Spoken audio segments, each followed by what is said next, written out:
man is putting together a package, photographs, Geiger counter readings, laboratory analysis reports. He's not hiding this material.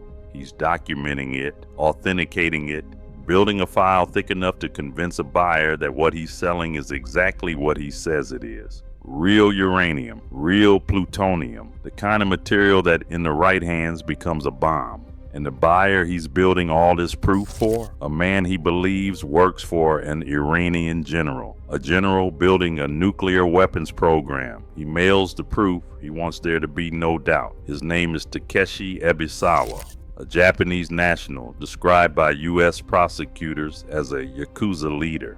And the deal he's working, nuclear material to a nuclear-hungry regime, will collapse into 6 federal conspiracy counts.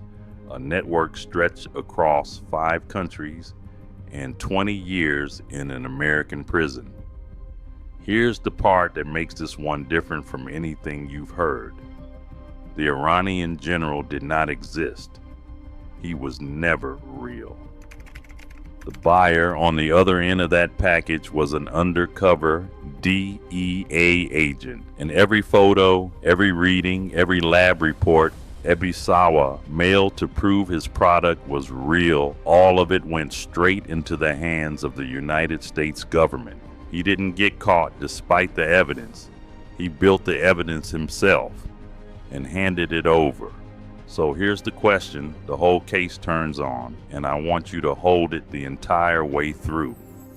How does a man negotiating to arm insurgents and sell weapons-grade material to a nuclear program end up convicting himself for a customer who never existed? Let me tell you how. Now, you might be asking the obvious thing first. Why would anyone work this hard to prove their product is real? Think about it. Most criminals want to disappear. Fewer records, fewer photos, fewer traces. Ebisawa did the opposite. He wanted a paper trail because in his mind, the paper trail was the sale. You don't sell nuclear material on a handshake. The buyer needs to know it's genuine. So Ebisawa gave him everything, photographs of the material, Geiger counter readings to show the radioactivity was real, laboratory reports analyzing what it was. And this is where, I need you to sit with the mechanics of it because it's the engine of everything that follows. The man Ebisawa was proving all this to was posing as a broker for an Iranian general who wanted to build a nuclear weapon. That's who Ebisawa thought was on the other end of the line.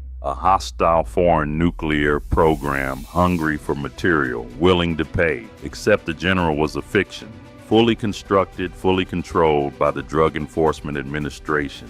There was no general. There was no program. There was a U.S. federal agent listening, collecting, filing everything away. So every proof of authenticity Ebisawa built became a page in the prosecution's case. The photos, the readings, the lab reports. He assembled the dossier that would bury him and mailed it to the people who would use it. By the time it was over, he pleaded guilty to 6 conspiracy counts. Nuclear materials trafficking, international narcotics trafficking, weapons offenses, money laundering, 20 years in prison followed by 5 years of supervised release.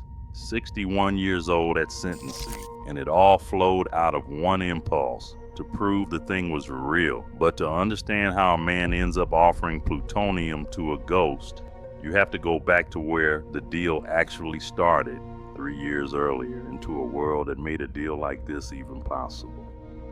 By 2019, that world already existed. It had existed for decades, and is bigger than one man. Start with the Yakuza. Not the movie version, the actual structure. The Yakuza are a constellation of Japanese organized crime syndicates built around a rigid boss and follower hierarchy, the Oyabun and the Kobun. For most of the 20th century, they ran gambling, extortion, protection rackets, and later drugs and loan sharking, operating in a kind of semi-visible space inside Japanese society. But late in the century, Japanese legal reform started squeezing them at home. And when you squeeze an organization built on money and reach, some of it looks for room to grow elsewhere. Overseas ventures, new markets, new product. Now put that instinct next to a place, the Golden Triangle. the borderlands where Myanmar, Thailand, Laos, and China meet. One of the oldest trafficking hubs on Earth. For generations, narcotics moved through here. Opium, heroin, methamphetamine, and it's not just drugs. In those same borderlands, ethnic armed organizations have fought long-running conflicts, which means weapons move through the same corridors as the product. Drugs, guns, and armed groups all overlapping on the same terrain. That's the ground. That's the thing that made Ebisawa's network possible. A network investigators would eventually trace across Japan, Thailand, Myanmar, Sri Lanka, and the United States. 5 countries, because the terrain was already wired for exactly this kind of trade. The narcotics routes were there. The weapons flows were there. The armed groups were there. A man with ambition and the right connections didn't have to invent any of it. He just had to plug in. And into that world, in 2019, walked a man Ebisawa believed was just another arms and drugs trafficker. Entered the undercover. I'll call him what the record calls him, UC1, the undercover DEA agent. This was the man who engaged Ebisawa from 2019 all the way through 2022. The man who drove the entire sting. So what made him so useful? Why did Ebisawa keep escalating everything he offered this one person? Because the undercover was built to be exactly what Ebisawa needed. He posed as a trafficker who could do 2 things at once. He could move narcotics, serious quantities, real distribution, and he could supply weapons, U.S. origin weapons. That's a rare profile. A single contact who could both take your drugs off your hands and put military hardware into them. For a man with Ebisawa's ambitions, that's not just a customer. That's a partner who unlocks everything. And here's what I want you to understand about that relationship, because it's the quiet thing underneath the whole story. Every escalation over the next 3 years flowed through this one man. The drugs, the weapons, and eventually the nuclear material. It all traveled down a single channel. One relationship patiently built that pulled each larger offer out of Ebisawa one step at a time. Keep that in mind, that single channel. You'll need it later. The first thing they built together wasn't nuclear. It was guns for drugs. So what was Ebisawa actually building? And what did he claim he could access? Here's the model, and it's a classic one in this world. Narcotics generate cash. That cash buys weapons. The weapons go to an armed group. And the whole thing runs as an exchange. Product for firepower, financed by the drug trade itself. Guns for drugs. In Ebisawa's version, the weapons weren't small. The negotiations involved surface-to-air missiles, assault rifles, heavy weapons, and the destination was an ethnic armed organization in Myanmar civil war, a group Ebisawa claimed to represent. On the other side of the ledger, the narcotics were headed toward New York, with money laundering built into the structure to clean the proceeds. Now, the title of this story talks about kilos of narcotics, and here's what the record actually shows about the drug side. During the negotiations, samples surfaced, samples that were tested. Around 1 kilogram of methamphetamine at roughly 98% purity. Around 1.4 kilograms of heroin at 86 to 87% purity. That's not street level product. That's the kind of purity that tells you you are dealing with someone close to the source. And prosecutors described a major narcotics operation aimed at large quantities moving toward New York. That's the business. High purity product, serious distribution aimed at an American city. No surface-to-air missiles were ever actually delivered. Let me be clear about that. The weapons were negotiated, staged, discussed, but they didn't fly. This was a sting. The hardware stayed under control. Still, those staged negotiations grounded real, serious weapons conspiracy counts. But here's the crucial hinge, the thing that makes this insurgent relationship matter beyond the guns themselves.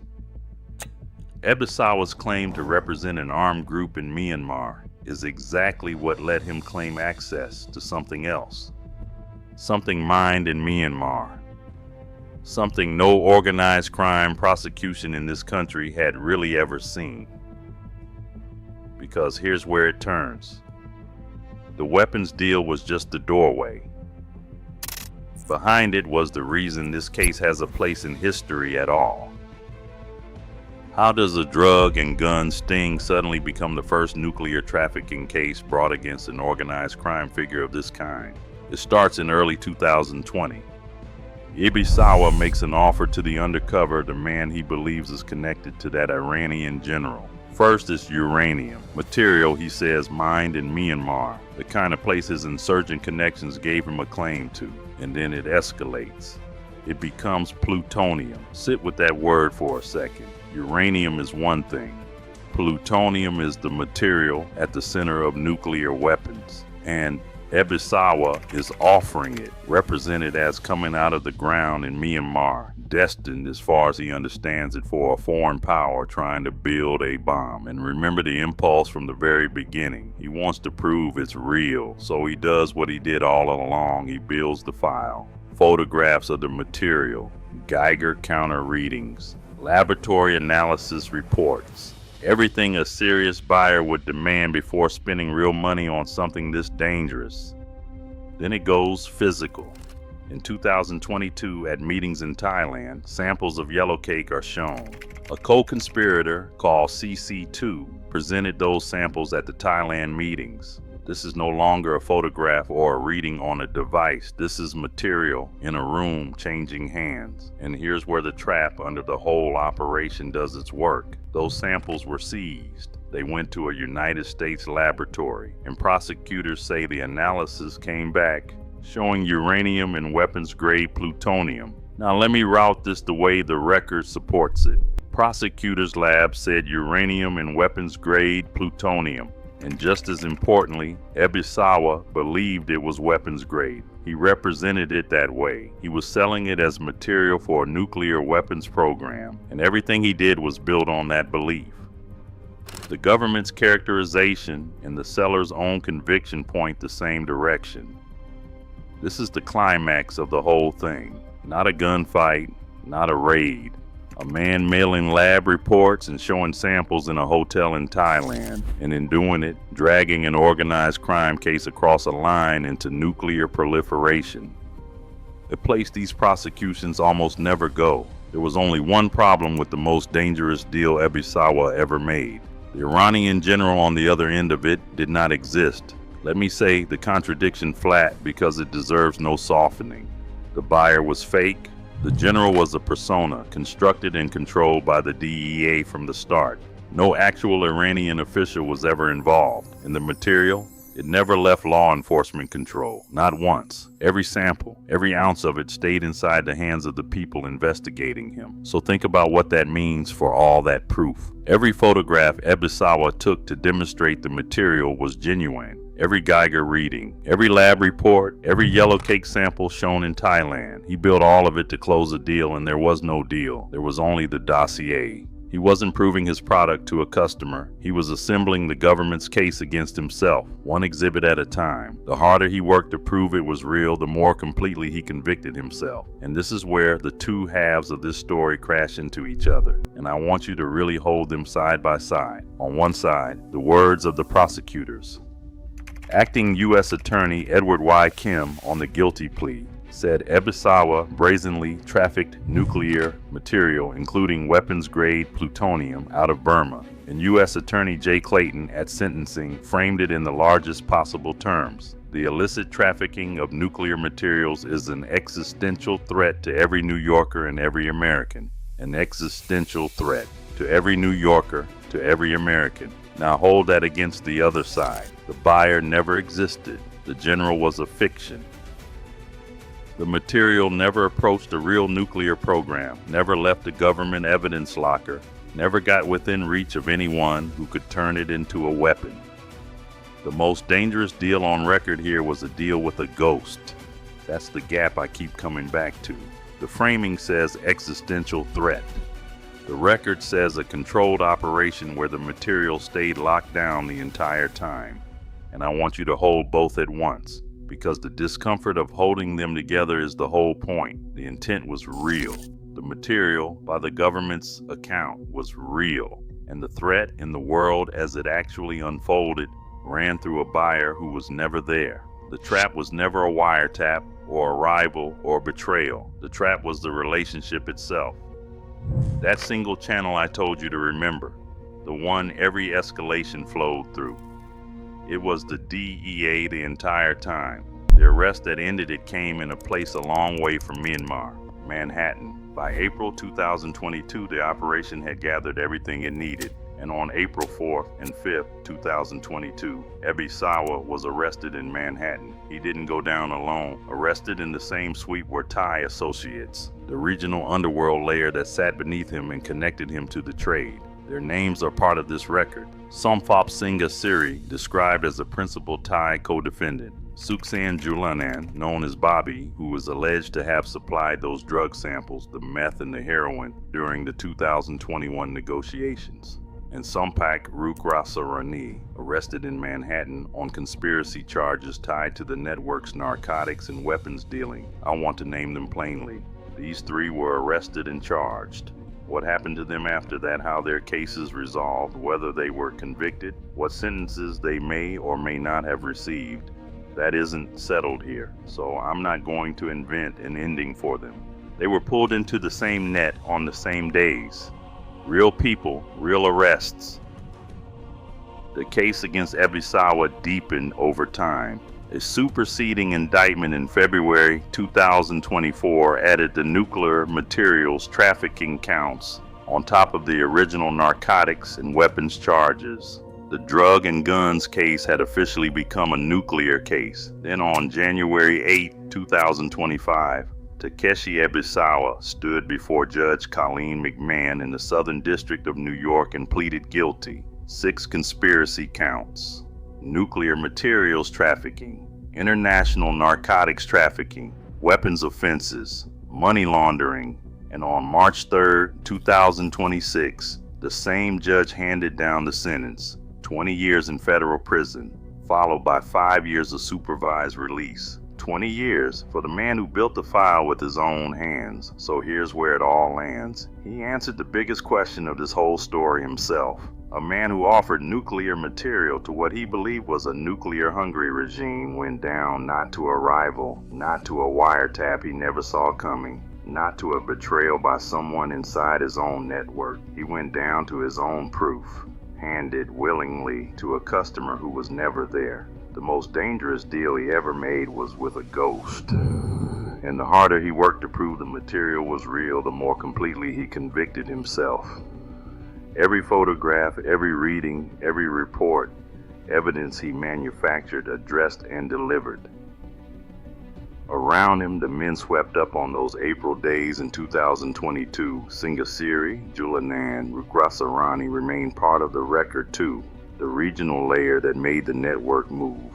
And above all of them, the case itself stands as something rare. One of the very few times a traditional organized crime figure has faced nuclear trafficking charges in a United States courtroom at all. The plutonium never reached Iran. The general never existed. The material never left the government's hands, and yet the entire weight of the prosecution's framing, the existential threat to every American, rests on a single question that outlives the verdict. What would have happened if the buyer had been real? Ebisawa believed he was arming a nuclear program. He was building a courtroom exhibit. So here's the question I'll leave with you. Was this the most dangerous man the DEA ever caught, or the most convincing evidence that the threat was always, in part, a story the government needed him to tell? Tell me where you land.